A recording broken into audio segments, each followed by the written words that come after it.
तो दोस्तों कैसे आप सब, उम्मीद करता हूँ सब अच्छे होंगे, खैरियत से होंगे। तो आज की इस वीडियो में सऊदी अरब की जरूरी और बड़ी खबरें आप लोगों के साथ शेयर करने वाला हूँ। तो वीडियो को शुरू से लास्ट तक बने रहें ताकि आपको पूरी जानकारी मिल सके। उससे पहले छोटी सी रिक्वेस्ट है, अगर आप मेरे चैनल पर नए तो चैनल को सब्सक्राइब और लाइक करके अपने भाई का सपोर्ट करें। तो सऊदी अरब की सबसे पहली अपडेट, सऊदी ट्रैफिक डिपार्टमेंट की तरफ से अपडेट जारी की गई है।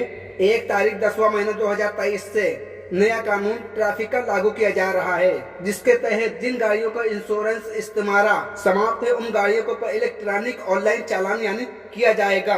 जिस तरीके से हाई स्पीड आप गाड़ी चलाते हैं या सिग्नल को तोड़ते हैं या बाकी ट्रैफिक के जितने रूल हैं उसको आप फॉलो नहीं करते हैं, जैसा कि आप कैमरे के जरिए ऑनलाइन चालान भेज देते हैं, इसी तरीके से आपका इस्तेमारा इंश्योरेंस समाप्त है तो इसी तरीके से आपका ऑनलाइन चालान आ जाएगा। तो जो भी गैर मुल्की ड्राइवर हजरात हैं तो उनसे गुजारिश है, रिक्वेस्ट है, अगर आपका इंश्योरेंस या इस्तेमाल कुछ भी खलास है तो आप रोड पर गाड़ी लेके बिल्कुल भी ना निकलें। अगर आप रोड पे निकलेंगे, अगर आपकी गाड़ी के ऊपर नजर पड़ गई कैमरे की तो आपके ऊपर भी ऑनलाइन चालान आ जाएगा अगर इस्तेमारा या इंश्योरेंस खत्म होगा। तो इस बात का जरूर ख्याल रखें। इसके अलावा अगली अपडेट यह है कि सऊदी जवाजात से एक शख्स ने सवाल पूछा है कि मैं सऊदी अरब से छुट्टी आया हुआ था, किसी वजह से मैं वापस नहीं आ सका। जानना ये चाहता हूँ कि अब मैं कब तक सऊदी अरबिया वापस आ सकता हूँ, जबकि मैं ऑनलाइन अपना काम चेक कर रहा हूँ। स्टेशन अफसर फ्रॉम वर्क का शो कर रहा है। तो इस सवाल का जवाब देते हुए सऊदी जवाब ने क्या कहा है, जो लोग सऊदी अरब से छुट्टी जाते वापस नहीं आते हैं उनके ऊपर 3 साल की पाबंदी लगा दी जाती है। 3 साल के बाद ही वो नए वीजे पर सऊदी अरबिया आ सकते हैं। जबकि यहाँ जवाजात का ये भी कहना है कि जो बंदा सऊदी अरब से छुट्टी जाता है, जिस डेट में उसकी छुट्टी समाप्त हो रही है उस डेट से 2 महीने बाद जवाजात से उसका डाटा डिलीट कर दिया जाता है।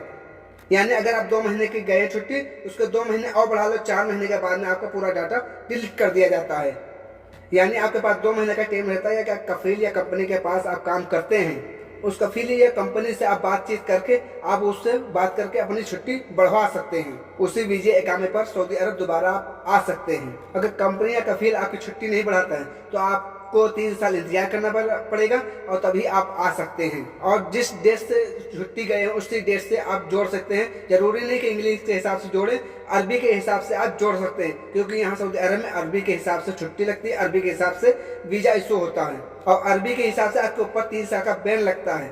तो उसी हिसाब से आप जोड़ के आप वापस आ सकते हैं। इसके अलावा अगली अपडेट ये है कि सऊदी ट्रैफिक इस समय गुप्त तरीके से उस कैंपेन चला रहा है। रियाद के अंदर खुफिया तरीके से एक कैंपेन चलाया जा रहा है ट्रक को पकड़ने के लिए, जिसके नतीजे में 3 ट्रकों को पकड़ा गया है और ड्राइवरों को गिरफ्तार कर लिया गया है। जब ये ट्रक वाले जो है रूल होते हैं, ट्रक वाले की एक लेन अलग होती है, उस लेन पे ये नहीं चल रहे थे और उससे ज़्यादा ओवर स्पीड चल रहे थे और दूसरी लेन को फॉलो कर रहे थे। यानी इनका जो रूल है वो फॉलो नहीं कर रहे थे, उससे कानून का उल्लंघन करके ये गाड़ी चला रहे थे। इसके अलावा और भी जितने ट्रैफिक का रूल है वो फॉलो ये लोग नहीं कर रहे थे, इसीलिए इनको पकड़ा गया और इनके ऊपर चालान भी किया गया और इनको गिरफ्तार कर लिया गया है। और जो भी ट्रक ड्राइवर हैं इस चीज़ का जरूर ख्याल रखें, जो उनका रूल है उस रूल को फॉलो करें और उसके अलावा उससे ज़्यादा अगर करेंगे तो उनके ऊपर चालान भी होगा, उनको गिरफ्तार भी कर लिया जाएगा। इसके अलावा अगली अपडेट ये है, सऊदी अरब के अंदर बहुत भयंकर चेकिंग चल रही है और उनके बहुत ज़्यादा सख्ती हो रही है जो यहाँ पर नशे का कारोबार कर रहे हैं, और इसके खिलाफ बहुत ही सख्त सऊदी अरब के अंदर कैंपेन चल रहा है और बहुत ही निगरानी रखी जा रही है। आपकी जानकारी के लिए बता दें कि रियाद के अंदर 3 लोगों को गिरफ्तार किया गया है, जिसमें से 2 लोगों को गाड़ियों के अंदर से गिरफ्तार किया गया है और उनके कब्जे से जो नशीली गोलियां हैं इसके अलावा कई प्रकार के नशे के कारोबार ये करते थे। अरे नशे वाले प्रकार की चीजें इनके पास से बरामद की गई हैं, जबकि एक बंदे को उसके घर के ऊपर छापा मारकर उनको गिरफ्तार किया गया है। सऊदी पुलिस क्या करती है, पहले उनके ऊपर निगरानी करती है, ऐसा कंफर्म हो जाता है ये नशे का कारोबार करता है, तब उसके बाद पूरी टीम आती है और उसको गिरफ्तार कर लेती है।